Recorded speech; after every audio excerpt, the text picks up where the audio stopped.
What's up, guys? This is Pete. I'm here today to show you a guitar that me and my dad built over the course of a year and a half. This is our version of a Telecaster. Basically, what I was looking for in this guitar was something that would sound like a Telecaster, look like a Telecaster, but play like a modern shred guitar. The body of the guitar is a piece of alder that I bought off of Luthier's Mercantile International. The neck is 5-piece maple walnut, like the donut. It's got a Macassar ebony fingerboard. It's got a nice thin veneer of maple that covers the joints between the 5 pieces. And I sort of wanted it to have like a classic look to it. This guitar has Lawler pickups. So it's a specialty in the bridge and a vintage T in the neck. I'm using CTS 250K pots in the guitar that I bought off of WD.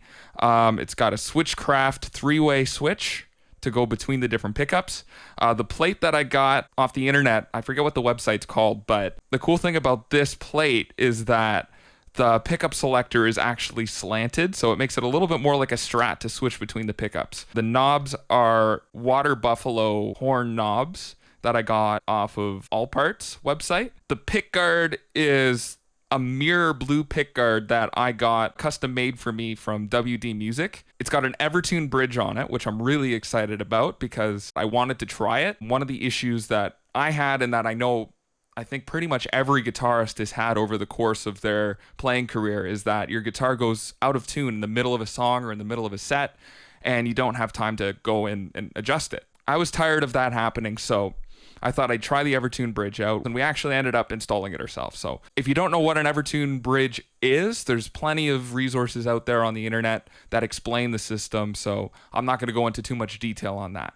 But I will say it works. It's a great system. The way that the instrument resonates is different than a guitar that doesn't have an Evertune bridge, in my opinion, but not in a bad way. It's just the overall feel of the instrument is a little bit different. So that's it for the body. On the neck, all the maple and the walnut pieces are cut to quarter sawn as opposed to slab sawn, because I find that makes for a more stable neck. The frets on this guitar are like the super jumbo frets that you can get off of LMI's website. They're the biggest fret wire you can get, tallest and the widest.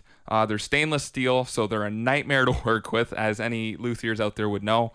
But, I mean, they don't wear. The other cool thing that we did with the frets was we went for the Ibanez style dome or spherical fret ends. So they're actually rounded off at the end, and I think that just looks stunning. And I'm very lucky that my dad's a tool maker by trade, and he's been doing that for like 40 years at this point. So, I mean, the level of detail that he can go to get the spherical fret ends is quite remarkable. It's got turquoise dot markers on it. It's also got lumen-lay side dot markers on it, just to make it easier to play if you're on a dark stage or if the lights go out. The tuners on the guitar are actually Graphtex ratio tuners.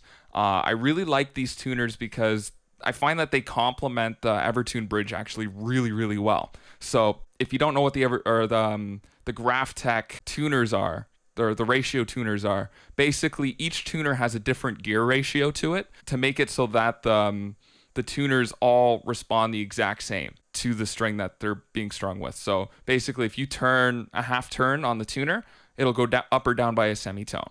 The benefit of having these tuners with the Evertune bridge is that, again, they'll all respond the exact same. So when you're trying to set the Evertune system to the proper zone, it's really, really accurate, and it's really consistent and very easy to do. Yeah, so that's basically it for hardware.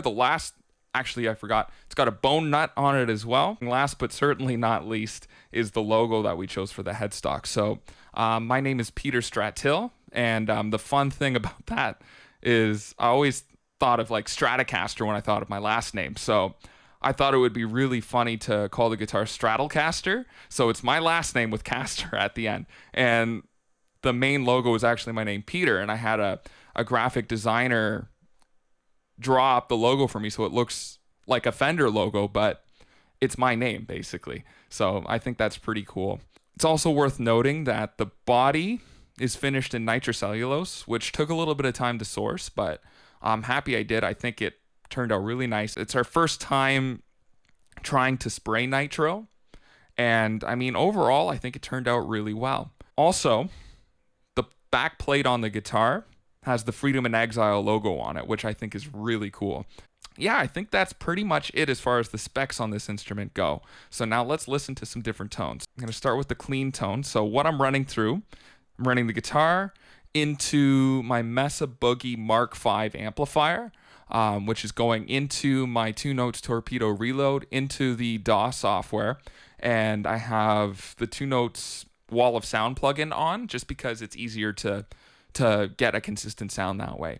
And the cab IR that I'm using is their Mesa Boogie 412 IR, and I got 3 microphones on it. I believe I have like a U87 condenser mic. I have an SM57, and I have Royer 121 all on it. And this is what it sounds like. Here's the clean tone, starting on the neck pickup.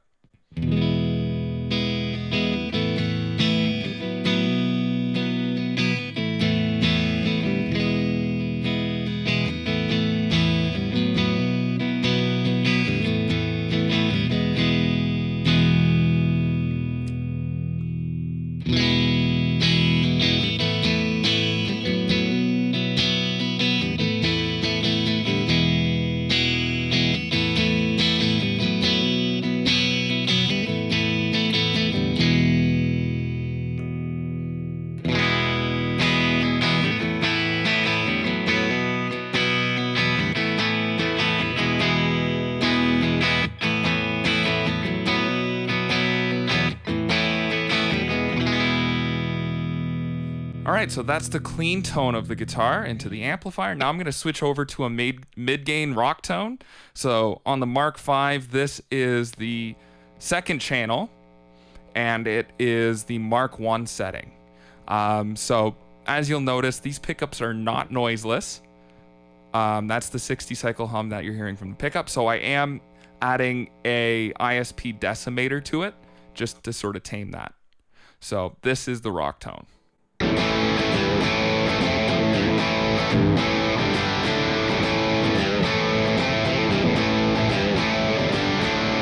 So that was the bridge pickup.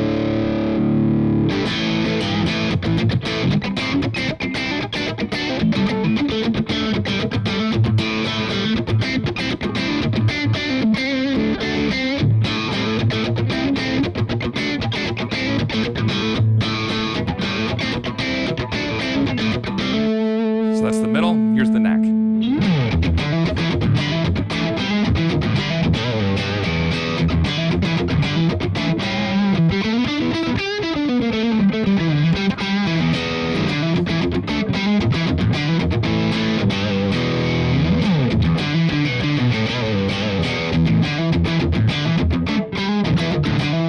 So you can get those like Tom Morello style, like Rage Against the Machine Audio Slave kind of tone. So like.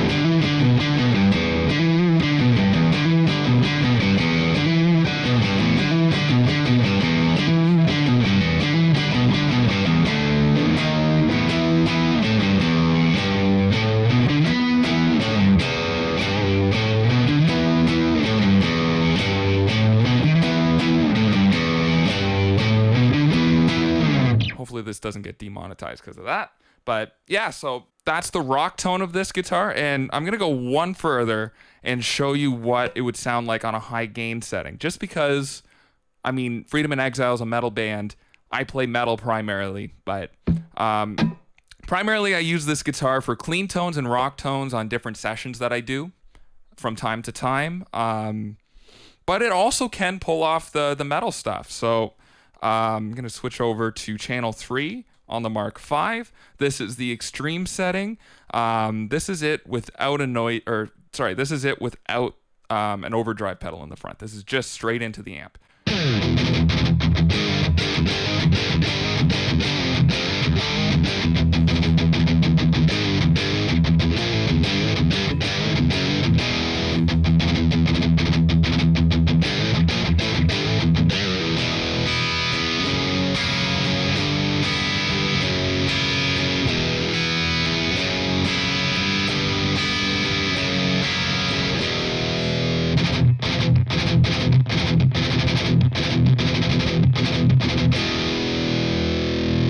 And the thing that I find with this guitar, just because when you listen to it, it's still really, really twangy sounding. It still has that sort of telly twang to it, which doesn't really work the best for metal, but I find that when you roll the tone knob off a little bit, probably actually about halfway, if you roll the tone knob down about halfway and sort of mess around with it a little bit, it darkens it up just enough that it almost sounds like a humbucker, or a P90 at least.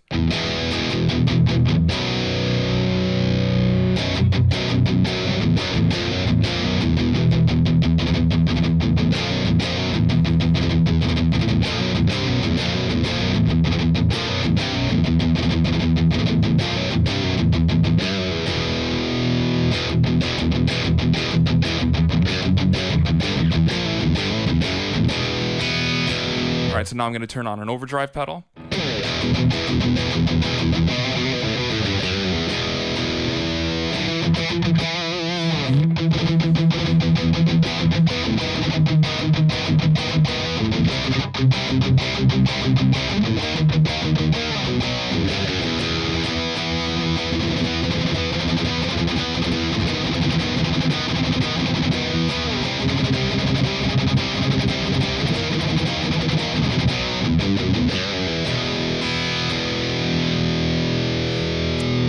Then it also sounds good for some lead stuff as well. So I'm going to keep it on channel 3 with the overdrive, but I'm going to add an MXR carbon copy delay.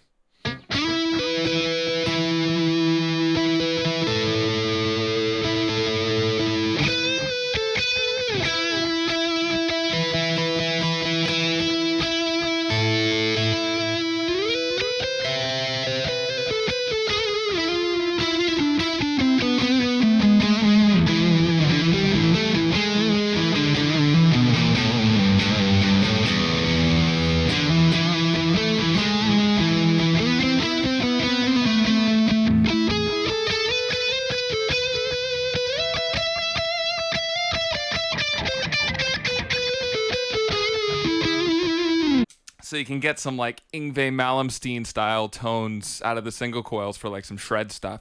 As far as Telecasters go, I've always wanted one.